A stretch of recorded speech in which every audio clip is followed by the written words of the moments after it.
Hello and welcome back to Chapter 10. And first of all, I'd like to take a bit of a pause and acknowledge that it's Chapter 10 and you're still here. And my guess is there's probably been lots of activities or thoughts or feelings that could have pulled you away from this, and yet you're still here doing what matters. So yay you. Speaking of pauses, this chapter, Chapter 10, is about pausing, noticing, especially when anxiety shows up. And we often like to minimize noticing when it's more than half the battle. Without it, we can't get a true sense of where we're at and the direction of where we're wanting to go, particularly if we're wanting to make change. Because change is uncomfortable. It takes us out of our comfort zone, and that's the place where we live most of the time. Or at least we try to, which is a huge energy suck in itself. But it makes sense. It feels safe and secure, provides predictability and protection from the uncertainty. And yet, as we've learned in previous chapters, if we move towards what matters, it means that discomfort shows up. But of course we're drawn to our comfort zone. Look what happens when we step outside. Our mind very quickly and very loudly shows up and tells us to stay small, stay secure, and survive. I know my mind starts listing all the reasons why. Some really good indicators for me are the yeah buts or the what ifs. Those are great indicators of my mind trying to pull me back into a sense of familiarity, into my comfort zone. The bad news is that our comfort zone also means that we don't get rid of our anxiety. We still hold that anxiety even though we can be in that space. And so we have a choice. We have a choice around being in our comfort zone and anxious, or we get a choice around being anxious and open to exploring. And that's where noticing really provides us with that opportunity to stop, pause, and make that decision.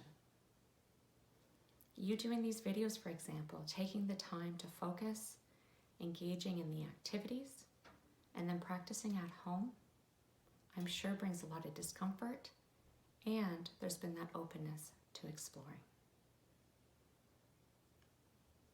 The nice thing is that our comfort zone is always there, and so we can step in and step out of it at any time.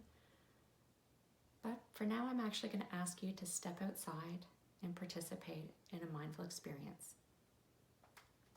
Let's take a moment and see if we can notice.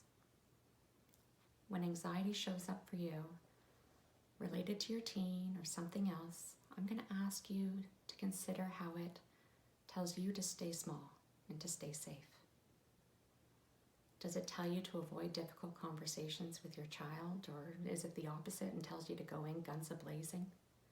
Does it tell you to start Googling and researching for answers to try to find a sense of certainty? Does it encourage you to go buy something for your child so that they experience a small dose of happiness? Does it tell you to check out substances, social media? How does your mind tell you to stay safe when you feel anxious about your teen or something else?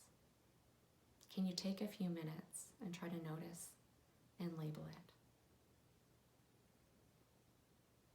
Because your teen is struggling with some really powerful thoughts that feel very true, and they will intensify as they move towards challenges and things that matter.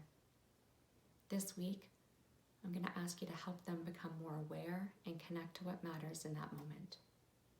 And maybe it's using some of that language of, it looks really important for you to do this.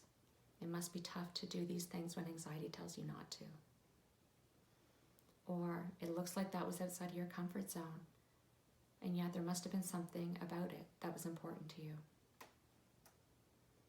I'd also encourage you to share your own work of how you're stepping out, tolerating the discomfort that goes along with it, and why it matters.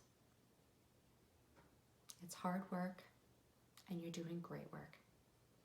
And so, until next time, happy noticing.